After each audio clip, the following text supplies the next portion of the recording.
All right, lads, listen up. The next movie night. Get out your beers, get out your wine, because this next movie is awesome.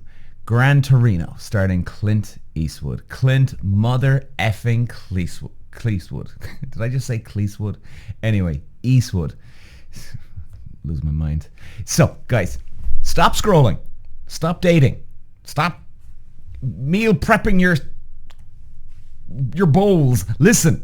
Because, my friends, you're about to witness a brutally honest, deeply human, side-splittingly, awesomely, hilariously funny, unexpectedly beautiful movie that's come on screen. Clint Eastwood, yeah, Dirty Harry himself, growling like a pit bull on whiskey, holding a cold beer in one and America's soul in the other. And what does he do? He makes you laugh your ass off. He makes you cry like a little baby. And he somehow makes casual racism a teaching moment. Yeah, we'll get to that, don't worry. And this is a film every man, every woman, nun, gym bro, grieving son, a Gen Z TikTok creator needs to see. Gran Torino is a life lesson wrapped in a .45 caliber stare and a rusty old car. Okay, so what's the conflict? Simple. I mean, I'm even laughing already. I'm not even talking about it yet.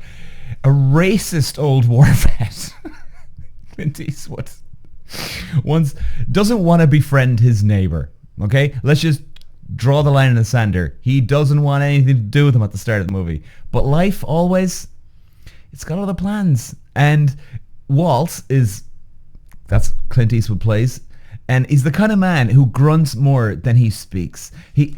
His own kids don't get him. His own kids are like turned off by him, you know? Like his grandkids are glued to iPhones. His priest wants to check in on his soul. And Walt would rather swallow glass than talk feeling. I mean, this guy, real tough-skinned, hard, old-fashioned dude here, like. Then you've got Tao. I think I'm pronouncing that right. Tao, a quiet, awkward teenager next door who, let's be real, doesn't exactly scream heroic arc here when you first meet the guy, okay? And you'll see exactly what I mean. But here's the magic. These two become friends, man. And I'm almost starting to go. It's beautiful. And I'm not talking some cheesy, I teach you karate, you teach me TikTok crap. I'm talking real friendship, earned friendship. The kind of that shows up when no one else does. And, you know, Walt calls him every name under the sun. Right? I mean, it's not okay. Like, it's so wrong on so many levels. But it's also not the point. Because Clint Eastwood doesn't coddle. He doesn't sanitize life. He shows you ugliness and redemption side by side, and it's so powerful, man. Now, let's give you a bit of background here. Clint Eastwood, the man is a legend and Hollywood icon. He directed and starred in this movie at the age of 78. 78? Directed as well? Where does the man get the energy from? I mean, well, most actors that age, they're doing life insurance commercials. Eastwood's out here giving us a masterclass in character building. And Walt, he's a Korean War vet. And he's living in a changing neighborhood he doesn't quite understand. And doesn't want to either. You know, his wife just died. His family are vultures. And the only thing he truly loves is his 1972 Gran Torino car. And sitting in his garage like a shrine to its past. Now, this isn't just a car movie, lads, okay? It's nothing to do with cars or anything, okay? This is about two guys that deeply connect. And it's wonderful. It is. And this is a story about the kind of men who used to build things with their hands, steel, families, discipline, and who now feel like the world's left them behind. The genius of Gran Torino is how it slowly reveals the cracks in Walt's armor. You know, it's the tough guy, but you can see the vulnerability coming out of him. And, you know, and it's raw, it's intense, it's wonderful, it's fascinating. Maybe that's the right word here. It's fascinating to see this tough guy hold it together as much as he can, but he's cracking. And, you know, and we begin to see it. He's not just angry, he's lonely, and beneath that scowl, there's a man who's still capable of change. And that's where Tao and his family come in, they don't just annoy Walt into redemption. They bloody earn it. Okay, now we're cooking. Now, Tao, after a gang initiation gone wrong. Now, I'm trying to be careful on the footage I show you, lads, here, okay? Today, I know I try and be focused on what I do show you, but today I'm going to just... you'll see what I mean when you see the movie, or if you want to see it again. And a gang initiation gone wrong ends up on Walt's radar. Now, instead of calling the cops, Walt pulls out his own brand of justice with a snarl and a shotgun. Classic. But then something happens. Walt doesn't just defend the kid, he guides him.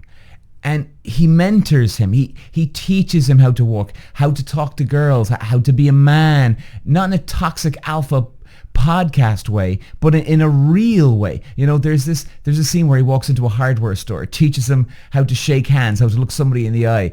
And, you know, I mean, it's hilarious, lads. And Walt's like a foul-mouthed Jedi master here, you know.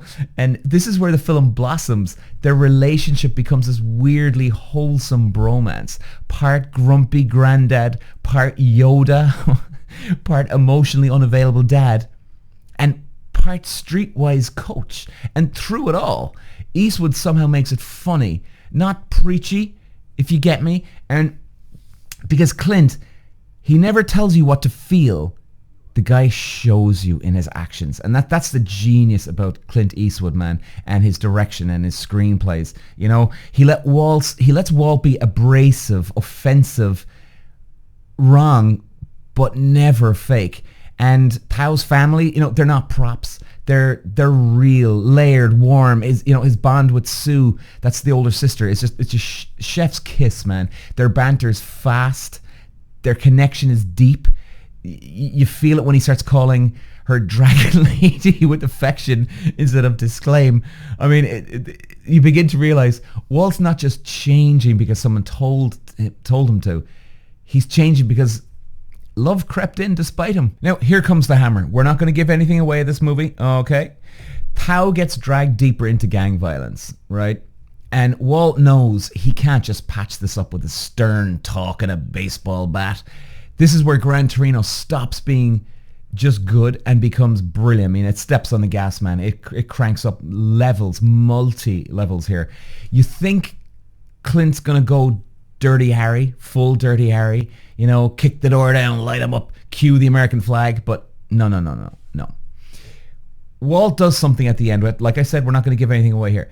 Walt does something at the end of this movie that, let me tell you, you could cry easily. You'll cry like your dad just hugged you for the first time in 20 years, maybe. It's not heroic. It's poetic. And, you know, if you've seen this movie and you're going to watch it again, you probably know what I mean. You know, it's a man who did the right thing. And really, lads, you know, this movie, it kind of shows you that legacy isn't about bloodlines.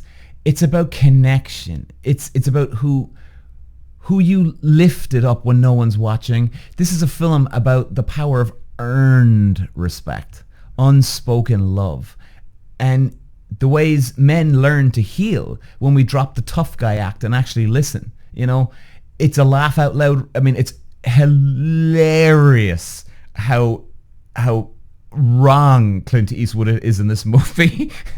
You know, it's laugh out loud. Clint Eastwood muttering, or granting his way into your heart. It's gruff. It's real. It's glorious. And, you know, if you haven't watched Gran Torino, guys, this is definitely this week's pick. You have to watch this movie. You know, yeah, Clint Eastwood, 78 years of age. And honestly, I think this is his best performance. Gran Torino. Peter. Wow.